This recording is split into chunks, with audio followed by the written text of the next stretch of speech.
lot. So that's why I say, you know I always go Malacca, and this Saturday I'm coming back, and every time I come back from Malacca, I leave Malacca what time? Right. 10 o'clock. So on the way back already 11 o'clock. 10 p.m. Every time I leave around 10, right? So I know which place.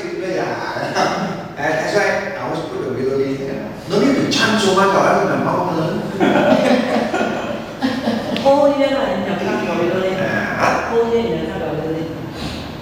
Must because I'm traveling right now. Practically I'm traveling all over Malaysia. Yeah. I even drive to Kelantan also right now. See that? And Kelantan got a lot because the city is so gloomy, because without lightings and all that. So all the modern places like Japan, you don't see a lot of this. And now do you know why the Chinese plant so much of willow trees? You go China all over also you see willow tree right? Why? Because they know God. There all they demolish all the temples and all that. They get rid of all the religion and all that. So they have to use nature willow tree to keep these ghosts at bay. Around? Oh, so it is.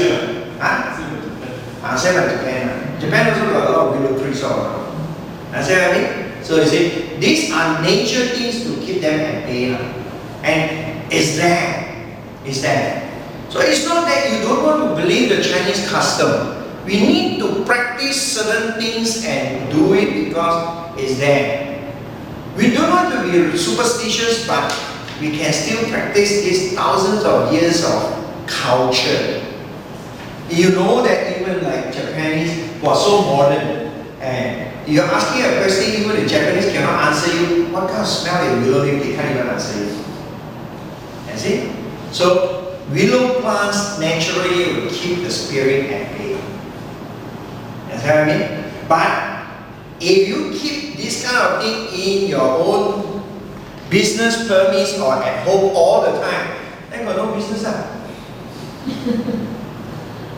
You need spirit in order to make the place a business, So you see that business got very blooming business, or they got a lot of spirit, a lot of ghosts all around there.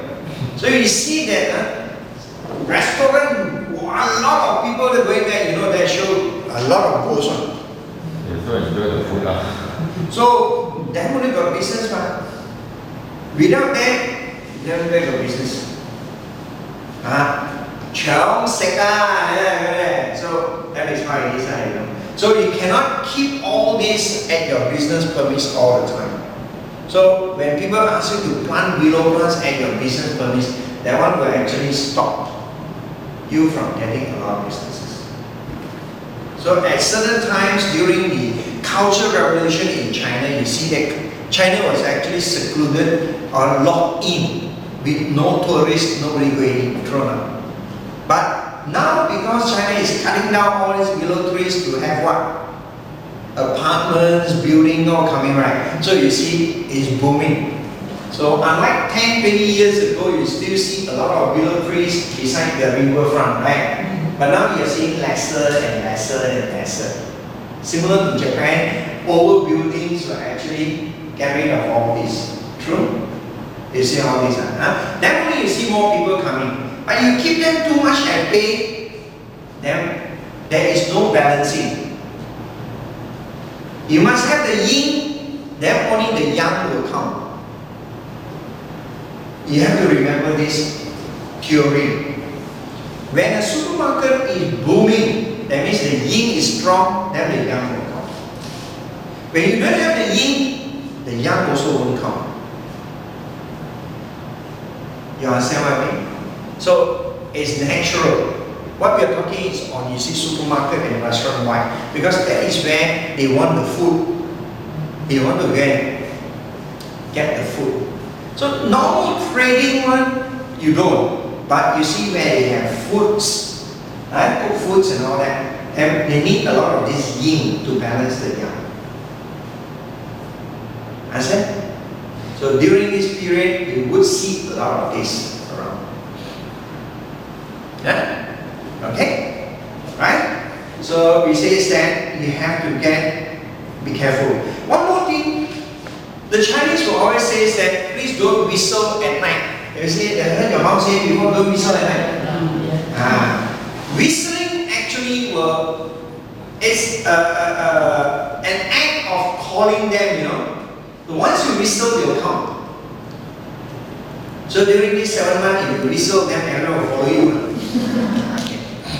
So don't whistle at night. That's what they say. Yeah? So these are all the taboo things that you need to learn to keep remembering so that you don't get in trouble with all this. Okay? So it says that Ghost Festival is a time where we can also learn a lot of things. We learn and it helps us to achieve what we want to achieve in life. At the same time also, there will be, over the years, they gathered enough information to tell us the do and don'ts. So the do and don'ts. So during this period, we say that whenever you want to go out and eat, be very careful. Go find where you have restaurant, don't go eat at the roadside. Okay, because they are roaming around roadside. There's a motorcycle having this char kway teow, kway kap frying and all that. Then they will be joining in to also taste the food. Same thing also. Okay, same thing also. So eat inside. When you have God there, you won't dare come in. So it's safer to eat inside the restaurant. True, right? But there's a way also to help those who are selling at Pasar Malam or this month no business. But normally also during the 7 month Pasar Malam, regular business, right? Yes. Except what? Malay, is that? Yeah. So you know Malaysia buka puasa. After this puasa, they will be actually facing with a lot of setbacks. Why? It coincides with the Chinese 7 months. So you know that it doesn't talk about religion when you come to ghosts. Okay? So if they have a lot of stall, and when the ghosts will can taste all the food, then they will eat buka puasa and all that, right? Then you know that they become more bad luck. And how long this bad luck will last? 2 to 3 months, you know. 2 to 3 months. Right? So it says that during this time, it's best you put a red candle at your store. Then they will come. You keep them at bay. In those who are selling at Pasar Malam, just light the red candle in front of your store. Then you keep them at bay. But don't put white, you know. You put white candle, you invite them. More will come. Understand? So you see that because puasa coincides with this 7 months, then indirectly to all those buka puasa at those roadside stores, right? You find them facing with a lot of hurdles after the puasa. Facing a lot of hurdles after the puasa.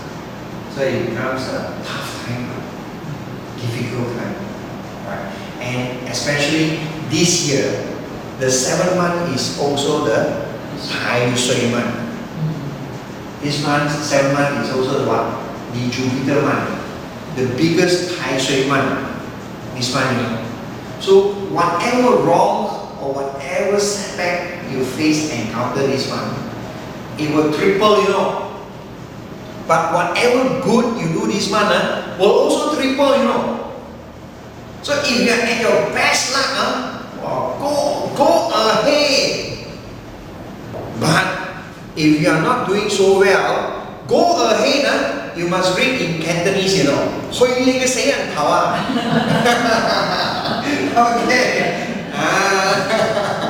Understand? So whether you read in English or read in Cantonese, you know. If you are really at your good luck, go ahead. That's in English, but you are not that good, not doing so well. Very careful, right? So